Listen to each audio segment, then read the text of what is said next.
I read an article last week about how much our grocery bills have increased. When you see it right there in front of you in black and white, it's shocking. Over the past 2 years, meals prepared at home, or the groceries that we buy, have increased 20%. 20% is a massive increase when it comes to our grocery bills, feeding our families. Over the course of 52 weeks, that really adds up. When I first started noticing that prices were jumping up at my grocery stores, I thought that it was going to be a temporary thing, that eventually everything would go back to normal. But we're about 3 years into this price hike, and I'm starting to think that they're not going to go back down. And unfortunately, here, they're still slowly going up.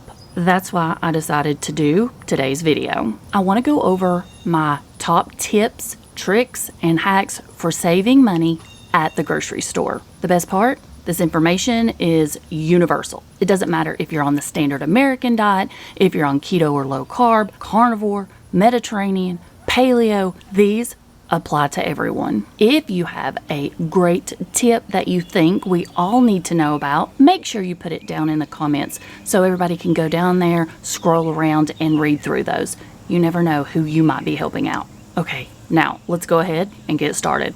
These are in no particular order. I just jotted them all down on some post-it notes so that I wouldn't forget. Number 1, shop discount markets, wholesale grocery stores. Places like Dollar Tree, Big Lots, United Grocery Outlet, Save a Lot. It really just depends, but typically you can find these types of stores just about everywhere. If a company plans on revamping or changing their packaging, a lot of the times these types of stores will get their surplus and mark it down drastically. Then there's the grocery stores in my area like United Grocery Outlets. They get items that are close to expiration date. We're talking about massive price reductions. If it's close to expiration, it's an amazing price and you know that you will use it in the future. If you can freeze it, do so. When it comes to these types of stores, you want to shop them first and you want to shop them often because inventory is constantly changing. Next, let's talk about buying in bulk. Sam's and Costco are the way to go. If you have a large family, you know you're going to go through a lot of a specific item. If the unit price is cheaper when buying in bulk, then go for it. That is if you have the space to store it. Since we're discussing Sam's and Costco, we can't forget about the rotisserie chicken. Under $5. It's already prepared, super cheap, absolutely delicious. We normally pick up several. We'll make soups, sandwiches, chicken salad, casseroles, and a lot of people that I know go ahead and remove the chicken, put it in freezer bags, and then store it for later on. 3, don't be store loyal. Shop around at multiple different grocery stores in your area. With that being said, I'm not talking about driving 30 minutes to save $1. I am fortunate enough that I live in a town where all of my grocery stores are on the same strip, literally across the street from one another. But if that is not the case for you, just stop by the stores that you're closest to when you're in the area. Since we're talking about not being store loyal, I think it is important to mention this. You don't have to be brand loyal. There is this industry secret you may not know about. The majority of store brand products are made in the name brand facilities. I know, right? Now, of course, this does not apply to every single item, but a quick Google search will tell you which ones without going into tons of detail. Girl Scout cookies, $6. But there's a store in my area that has the same exact cookie that is made in the same exact facility, and it costs only $1.25. That $1.25 was your hint. Another huge savings. 4, if you are disciplined enough, if you are focused enough, meal plan. Make the list of the items that you need at the store and stick to that list. This is a hard one for me. I can't even do it. But if you can, give yourself a pat on the back. High five.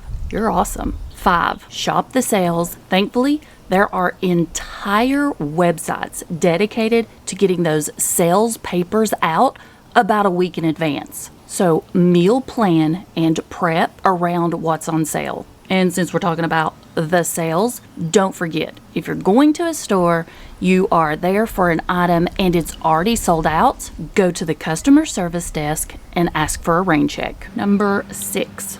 This may be one that you had never thought of, but believe me, it is life-changing. Go by yourself, don't take the kids. Those little fingers are constantly grabbing items and throwing them in the cart. Those impulse buys add up quick. And this rule also applies to your significant other if they are the same way. Number 7, honestly, this one deserves to be up towards the front. Yeah, it's like number 1 or number 2 out of this entire list. I have one word for you: Aldi. If you know, you know. And if you don't, you are missing out. Shopping at this store alone is probably going to save you half when it comes to your grocery bill. It can be a little overwhelming in the beginning. A few tips about shopping at Aldi: take your own bags and don't forget your quarter. I know, you're like, quarter? Why do I need a quarter? You gotta insert the quarter to get your shopping cart, but you get the quarter back at the end.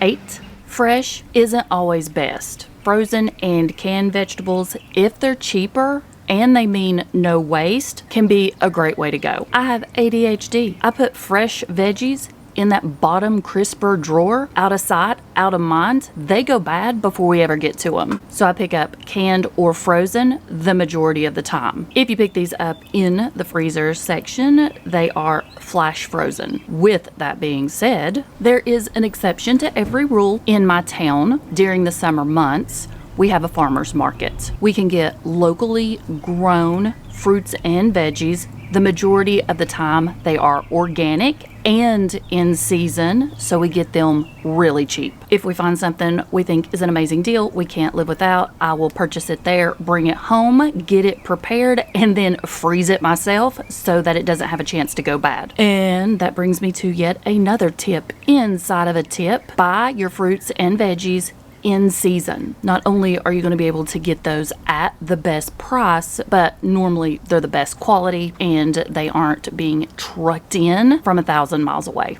9, buy local. I get it. I live in the South. Everybody and their granny has chickens, so I can pick up eggs pretty much on any street corner. It may not be an option for everyone, but if it is for you, then definitely utilize that little tip. This rule also applies to if you have a local butcher shop in your area. You can pick up multiple different cuts and types of meats significantly cheaper there than you could even at Walmart or Aldi. 10, shop the clearance section. The clearance end cap, the clearance aisle of your stores. You know what I'm talking about.